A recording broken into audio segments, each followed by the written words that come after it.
8 horas em Campos, de volta com o Folha no Ar, oferecimento dos laboratórios Plínio Bacelar e Proteus, serviços de saúde e medicina ocupacional, com a fisioterapia, acupuntura, consultas médicas, exames toxicológicos para fazer a sua carteira de habilitação, inclusive para renovar a sua carteira de habilitação.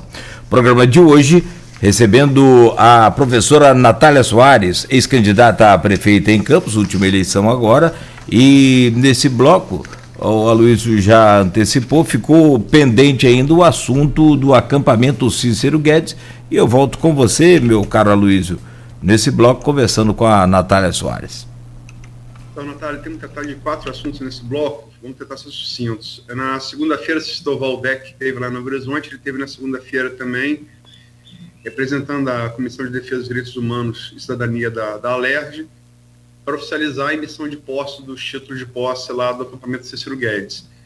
Como é que você viu, como é que você analisa? Muito positivamente, assim. Eu estava lá, né, na hora, eu acompanhei essas 2 visitas, tanto a Novo Horizonte quanto a Cambaíba, e foi um momento muito bonito, assim, um momento muito esperado, muito aguardado. São 21 anos ali de luta nas terras da usina Cambaíba. A gente sabe da morte do companheiro Cícero Guedes, né? Então, são 21 anos que essas famílias lutam pelo direito àquelas terras. Uma usina que a gente precisa lembrar também o histórico dessa usina, tem um documentário, inclusive, que eu deixo aí de recomendação para quem quiser, né? Tá disponível no YouTube, chama Forró em Cambaíba, que foi um documentário do Vitor Menezes, que ele vai acompanhar uma ocupação. E aí ele acaba desenrolando a história, né, de toda a luta, da ocupação.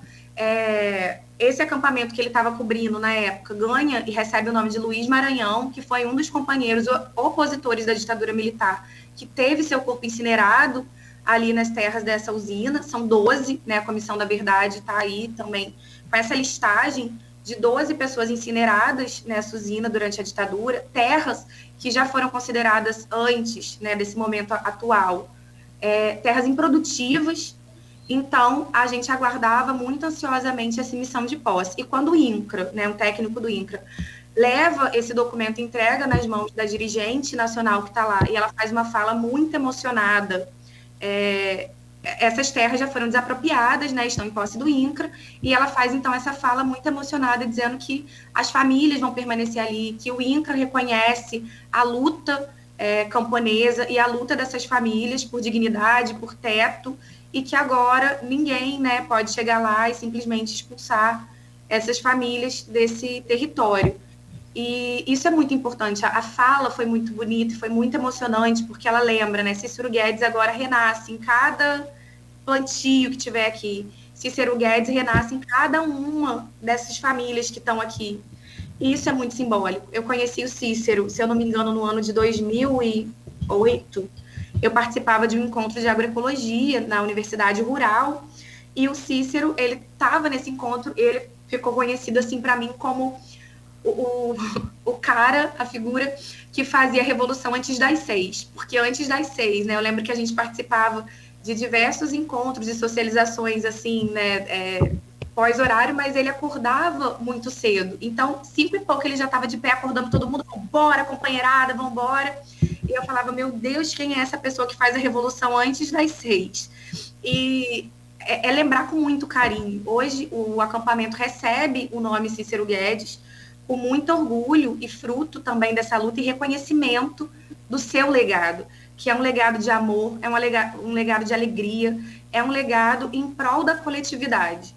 Assim, né, tem uma fala nesse Forró de Cambaíba que diz, o Cícero, se ele tivesse um pão, ele repartia com cada companheiro.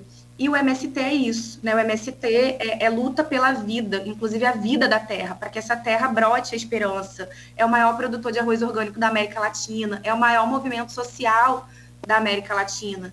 O MST doou quase 4 mil toneladas de alimento durante a pandemia.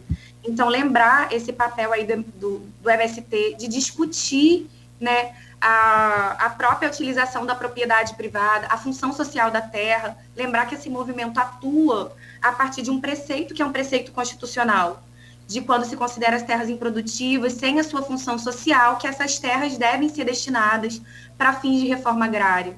Mas mais do que a reforma agrária, mais do que ter terra, o MST reivindica um outro projeto de sociedade, que é um projeto ecossocialista, que é um projeto que não desmata, que é um projeto sustentável, que é um projeto, de fato, pela vida e pela dignidade humana.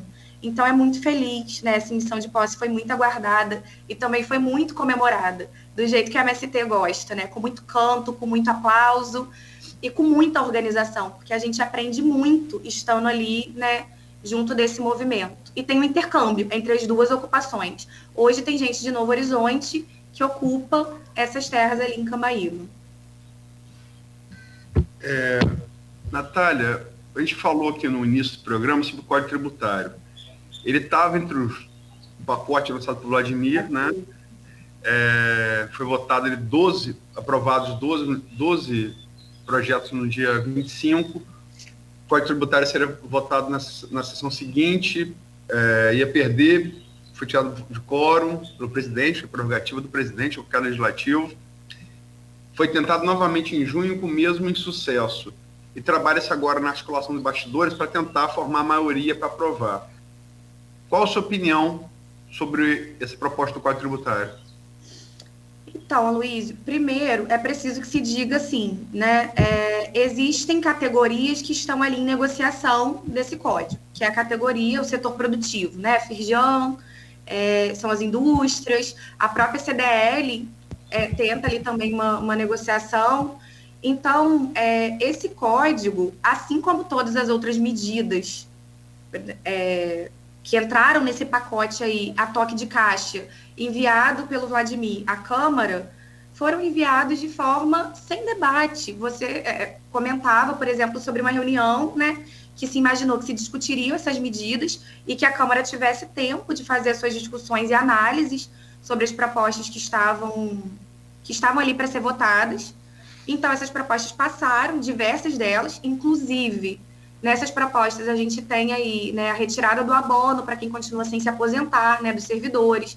A gente tem a negação de auxílio alimentação para quem recebe mais de 3 mil e pouco, que passou também nessa levada aí, a toque de caixa, racha, né, a gente teve um racha, e esse Código Tributário, então, é retirado e até hoje não foi possível de se conquistar a maioria, se tirou de pauta para que se conseguisse garantir as negociações e, então, a maioria.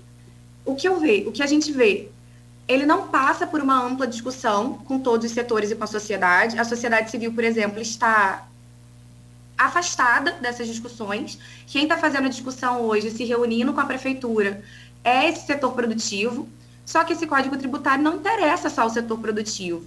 A gente tem uma visão, enquanto pessoal, de que tributo não é roubo, não, né? Tributo não está sendo tirado, não está sendo roubado, mas ele está sendo utilizado para refinanciar a própria máquina pública e o Estado, inclusive para conferir, talvez, isenções a essas empresas, né, que hoje também se colocam aí em discussão. Mas careceu de um amplo debate com as universidades, com os pesquisadores que discutem o desenvolvimento regional. Então, essa é a nossa crítica ao Código Tributário, mas de alguma forma ou de outra a gente teve medidas importantes, por exemplo, a gente teve a arrecadação de imóveis abandonados por município, né, que foi uma pauta que passou. Isso é importante e é uma prerrogativa que ajuda a cumprir o Estatuto da Cidade, que não é aplicado. Então, de revitalizar áreas que estão abandonadas, de revitalizar imóveis que estão sem utilização e sem função e transformar isso num bem, na utilização para fins da população. Para que a população... Só para ensejar, a deputada Clarissa Garotinho ontem conseguiu umas coisas interessantes sobre isso na Câmara Federal. Sim, inclusive lembrar, Aloysio, que essa reforma tributária ela é importante, né, para Campos. O TCE comunica ao município que o município excede, né, ele excede essa folha, e aí você tem decisões para fazer. Ou você decide aumentar a arrecadação municipal, ou você vai acabar pesando, né, nos trabalhadores, na folha de pagamento e tudo mais. Então, existe uma decisão muito clara. E esses setores, eles também precisam colaborar com o Estado, porque eles sempre se socorrem do Estado. Então, assim, precisa refinanciar. E o que a gente vê nessa reforma tributária é que, sim, precisa pagar mais quem tem mais, quem ganha mais, para que isso não fique tão pesado para as pessoas comuns, como, por exemplo, né, a taxa de iluminação pública pesou para todo mundo. Então, é importante cumprir preceitos do Estatuto da Cidade, porém, essa bancada aí que foi rachada, governista, e que passou a votar, né, também junto com a oposição do governo, que se apresenta hoje como defensora do povo por não apoiar o Código Tributário, por exemplo, o que está em discussão é muito aquele imposto sobre a transmissão de bens, ou seja, aquela taxa que você paga quando se vende um imóvel, né, o IBTI. ITBI. E aí, essa taxa está sendo muito criticada. E o discurso ideológico utilizado por esses setores é que, se aplicando essa taxa, o município não vai gerar tanto emprego. Só que aí a gente tem também que esse é um discurso ideológico. A gente precisa fazer a reforma trabalhista, porque a reforma trabalhista vai fazer o trabalhador perder direitos, mas a gente vai ter... a gente vai conseguir ter mais empregos. Não, a gente não tem nem direitos e nem empregos agora. Então, também existe um posicionamento ideológico do setor e que, sim, né, precisa ser tributado também para auxiliar o município nessa parte aí da arrecadação tributária. Mas essa bancada rachada, ela se apresenta dessa forma, mas ela votou, por exemplo, contra essa arrecadação de imóveis. Então, eles são representativos também de um setor da sociedade, que é o setor empresarial. Mais ou menos essas contrariedades aí que a gente... Deixa eu colocar também sobre isso, para não estourar demais o tempo. O setor produtivo, o setor empresarial, e você falou de FIS, a CDL, a CDL está liderando a negociação. Quem lidera é a CDL. Né? E eles tiveram muita força política ali nos anos 80, 90, perderam um pouco dessa força política, já tinham emparedado o governo Rafael Diniz na gestão passada, volta a demonstrar força agora, e eu não estou falando de juízo de valor, tá? Mas eles antecipam, abreviam o segundo lockdown, feito esse ano por Vladimir Campos, né, que durou quase um mês, de maio e junho. O primeiro foi uma semana de fevereiro. Particularmente, eu acho que não foi bom, mas enfim, não estou fazendo juízo de valor, estou analisando politicamente. Demonstram força ali, demonstram força agora ao barrarem esse projeto até aqui. Você acha que é um setor que recupera a força política? Sim, na nossa visão, esse setor vem recuperando a sua força política, assim, com certeza. E é o grupo que, na verdade, foi para a BR, fez a pressão, né, em relação ao lockdown e sim conseguiu flexibilizar. É o grupo que tem hoje adiado essa votação, né, do Código Tributário, porque ia passar, né, também, mas foi o grupo que conseguiu ali segurar. Então, esse grupo demonstra uma força política que outros setores da sociedade não têm. E essa também é a nossa crítica, né? Porque não se ouvir, quando a gente faz a crítica a esse código e as outras medidas sendo passadas a toque de caixa, qual é o grupo que tem sido ouvido e qual é o grupo que tem incidência sobre a gestão pública municipal. E aí, né, trazer os outros grupos que são historicamente excluídos também para esse debate. Acredito que isso seja muito importante, trazer as universidades para esse debate. Não está sendo feito, né, com quem discute o desenvolvimento regional. Está solto. Natália, você é professora, acostumada a dar nota, fazer avaliação. De 0 a 10, completamos agora 6 meses de governo. De 0 a 10, uma nota para 6 meses do governo Vladimir. É pouco tempo, tem que sempre ressalvar que é pouco tempo para qualquer governo. Mas uma nota de 0 a 10 para o governo Vladimir nesses 6 meses, e por quê? Então, como professora, e professora de filosofia também, a gente avalia os processos, né? Muito mais do que uma nota, eu vejo o processo individual de cada aluno. Inclusive, eu fui perguntada, certo tempo aí, mas não é muito frustrante, porque a gente não vê resultado nesse aluno, esse aluno continua ali com a nota vermelha, e a gente não consegue ver resultado. Eu falei, ainda que ele tenha, né, determinada nota, isso não espelha, isso não diz o que de fato é. Então, uma avaliação qualitativa, a gente entende que é muito melhor, né, em relação à avaliação quantitativa, porque esse número, em realidade, ele não demonstra as especificidades, as contradições, e é nesse sentido que a gente também faz a avaliação ao governo Vladimir, né? Pouco tempo, a gente sabe que 6 meses é um tempo ainda insuficiente para fazer uma avaliação mais contundente sobre o governo, ele ainda está mexendo nas estruturas, está num contexto de pandemia, que é um contexto bem grave, então entendemos também que todos os esforços acabam ficando centralizados na questão da pandemia, na pressão que os grupos exercem para não se ter lockdown, ou para reabrir as escolas, ou para não se reabrir as escolas. Então, o governo sofre muita pressão também nesse sentido. E aí, quando a gente vai fazer, então, essa avaliação, a gente pensa aspectos positivos e aspectos negativos da gestão. E é isso que eu gostaria de dialogar aqui, né? Como aspecto positivo, por exemplo, a gente entende que a construção de um centro LGBT é importante para esse público que é tão sofrido e tão execrado nacionalmente, né? Nós somos um dos países que mais mata LGBT no mundo, e aí a prefeitura constrói esse centro para prestar assessoria jurídica, assessoria social, acolhimento a esse público, o que é muito importante. Vem cumprindo a folha de pagamento de servidores em dia, parcelou aí o 13º, mas tem cumprido essa folha de pagamento, buscou o diálogo com o MP no retorno às aulas para pensar o ensino híbrido, tem cumprido o plano de vacinação quando atrasa, né, por conta mesmo de um atraso do governo federal no repasse desses insumos, da própria vacina. E, assim, o que falta, né? E como a gente preciso lembrar também da abertura do restaurante popular. Então, essa medida é muito importante para as pessoas mais vulneráveis. Então, a gente reconhece essas medidas, a gente reconhece que isso chega para a população, e quando isso chega, né, a gente está do mesmo lado, porque é isso que a gente defende. Mas, assim, a questão hospitalar, por exemplo, né, a ausência de insumos, a ausência de medicamento, isso permanece nos hospitais. As UBSs, ele reabre, porém, faz uma descentralização do CCC, que é o Centro de Controle à Covid, mas não nutre as UBSs de estrutura para lidar com a situação da Covid, tal como o CCC lidava. Não estou dizendo que não é importante descentralizar, não, é muito importante. Só que as UBSs, por exemplo, não tem ambulância para transferir uma pessoa que esteja no estado mais grave, por exemplo, né? Não tem uma tomografia, não tem um aparelho desse nível.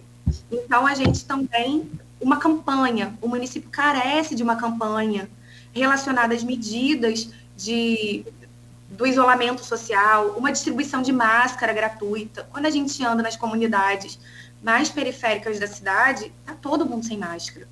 É necessário uma campanha educativa nesse sentido, é necessário distribuição de máscara, porque essas máscaras que têm um filtro melhor para controlar nessas diversas variáveis, que é a PFF2, são caras. A população não tem como comprar isso ou comer, né? E isso é muito grave, isso acentua a ausência dessas medidas aí. Na educação, a gente tem algumas escolas funcionando em modelo híbrido. A gente percebe também que o governo cede a uma determinada pressão das escolas privadas. A gente tem, nessas escolas, relatos de pessoas que estão tendo que assinar um termo se responsabilizando se os seus filhos se contaminarem. Na nossa visão, é uma loucura reabrir as escolas no próximo semestre também, mesmo que seja no modelo híbrido, porque as escolas são focos invariáveis, né, dessas cepas. Até porque a gente, para que repetir um modelo que não deu certo, né, em outros países? Reabre escola e depois se fecha novamente. A gente tem uma variante séria, muito mais letal e que contamina muito mais e muito mais rápido, que é a variante Delta que está aí. Então, a gente tem também, nesse governo, na avaliação, e que a gente tributa aí na conta da gestão, a falta de diálogo com os outros setores. A gente sabe que são 6 meses, mas a falta de diálogo, passar portarias, por exemplo, sem a deliberação de conselho de educação. Então, o papel do controle social precisa ser pensado e precisa ser levado em consideração pela gestão. Essas deliberações precisam passar pelos espaços de controle social, da mesma forma como aconteceu com o Anfiteatro Capi, da mesma forma como acontece com diversas portarias. Os conselhos acabam não discutindo essas medidas. Então, ali é onde está o espaço da contrariedade, da oposição, e democracia tem que existir contrariedade, tem que existir diálogo, tem que existir confronto de iniciativas e de opiniões. Então, isso precisa passar lá. Então, a gente também ressalta essa falta de diálogo aí, né, da própria democracia, a transparência nas ações, nessa relação com a sociedade civil e com os espaços de controle social. Natália, você não vai usar Paulo Freire para não dar nota, não. Nota de 0 a 10 qual é? Vocês mesmos. Então, a gente acredita que ainda esteja vermelho, principalmente por essa questão aí do Novo Horizonte, né, e a falta, assim, a média é 5, a gente está em um 4, né, 4,5, tá vermelho, porque não aceita receber os movimentos para o diálogo, não a transparência nesses espaços de controle social e, principalmente, a inoperância e a falta de ação para buscar uma solução coletiva. Olha, o Estado está chamando a Prefeitura para dialogar e para garantir direitos para as famílias do Novo Horizonte. O governo federal, a gente tem mandatos no governo federal que está convocando a Prefeitura para fazer esse debate e garantir dignidade. E isso espelha, Aloysio, que é preciso dizer, eu gostei muito de um termo que você utilizou numa matéria da Folha, quando você abordou o Código Tributário, que você falou assim, luta de classes, né, se manifesta em campos. A luta de classes nunca deixou de existir, mas o contexto da pandemia ressalta isso, ressalta as carências. Então, vai ressaltar a falta de professores, num contexto de pandemia vai ficar mais grave a ausência de insumos nos hospitais, num contexto da pandemia vai ficar mais grave a falta desses equipamentos. E aí, isso faz com que se agudizem essas questões e essas expressões, que na verdade são expressões desse conflito mesmo, né, da luta de classes, isso vai ficar muito latente. Então, as pessoas mais vulneráveis estão padecendo nesse contexto de pandemia. E a gente se coloca ao lado dessas pessoas. A gente teve uma redução da assistência em 3 anos de 44%. Isso é assustador, quando a gente olha principalmente que é a assistência que tem o dever de promover essa dignidade para todos que necessitam. E aí a prefeitura diz, nós não temos dinheiro. Ok, a gente entende, mas buscar uma suplementação, e buscar emendas, e buscar outro tipo de recurso para se investir aqui e garantir a dignidade. Essa capacidade de negociação precisa ser recobrada, urgentemente, assim, e de diálogo. Não é possível fazer um governo transparente, um governo democrático sem diálogo. Natália, só para terminar o bloco, antes de dar 4,5 para os 6 meses do governo Vladimir, quem está avaliando é a cidadã ou a política de oposição? Quem está avaliando é? A cidadã ou a política de oposição? Quem está avaliando é o coletivo PSOL, né? Sempre que eu vou para uma entrevista, a gente tenta estabelecer alguns parâmetros, porque eu também não apenas me represento, né?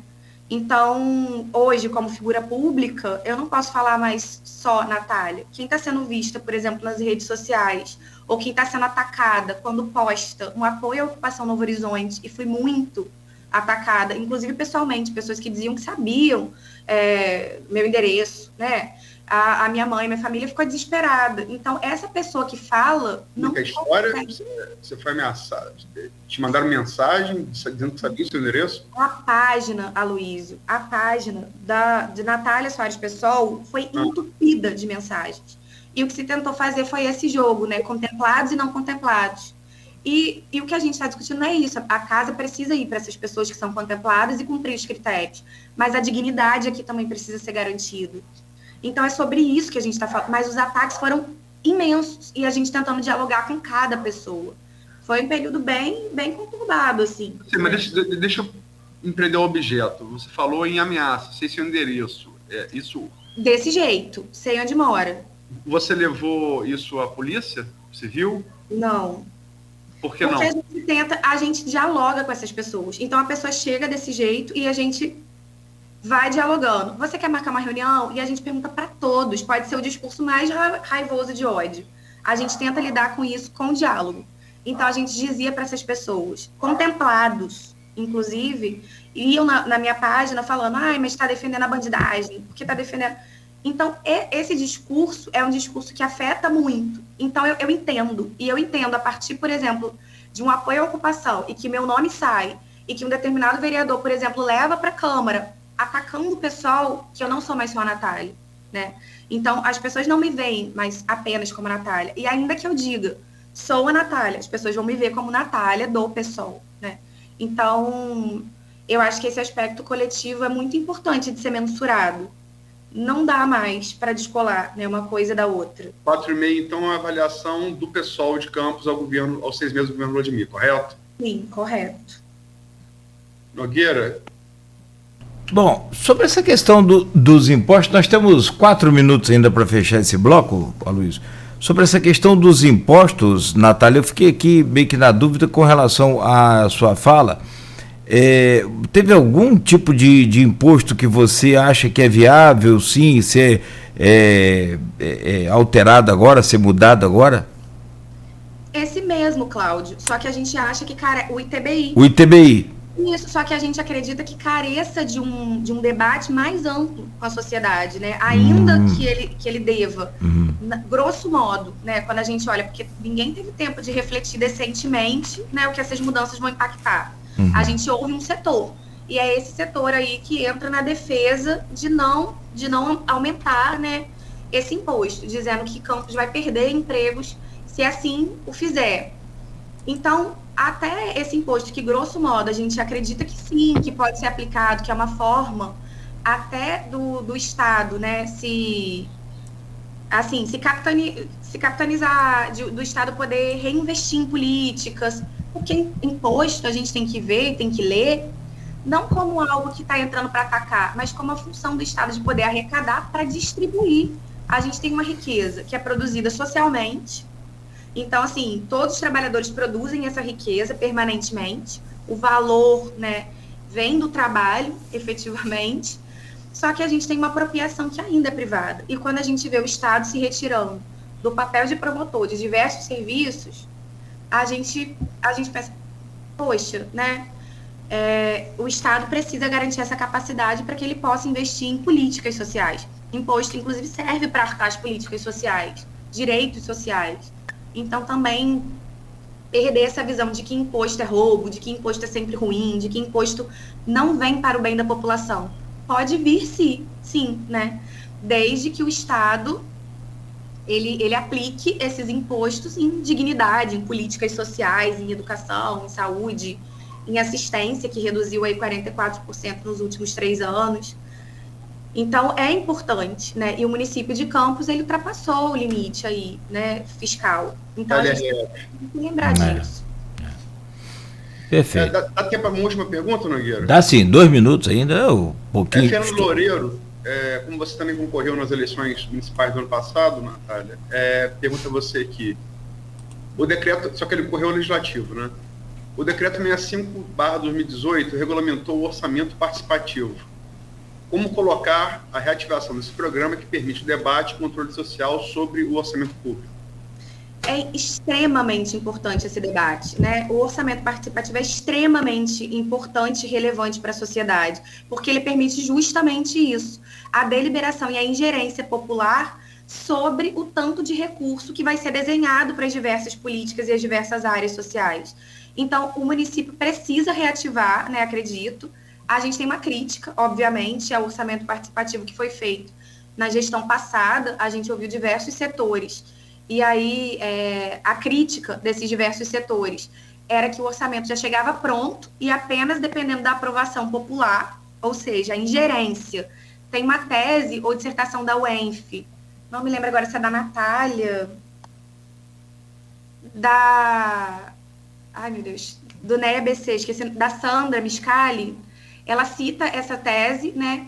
E ela diz o seguinte, que a ingerência sobre esses recursos era muito vazia, as pessoas não podiam efetivamente deliberar sobre esses recursos. Já chegava meio que de cima para baixo, com a chancela de tecido popular, porque se reunia na comunidade A, na comunidade B, só que isso já chegava pronto, né, para as pessoas, e as pessoas só podiam votar não, sim, não, e definir exatamente, pensar a alternativa dentro desse orçamento, dizer onde quer, né, que o recurso seja gasto ou não gasto, priorizar determinadas áreas em detrimento de outras, isso não era permitido.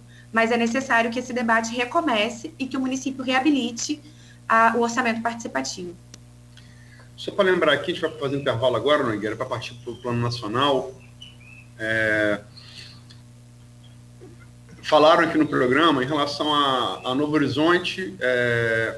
Vladimir falou aqui nesse programa que muitas famílias já são assistidas por programas municipais.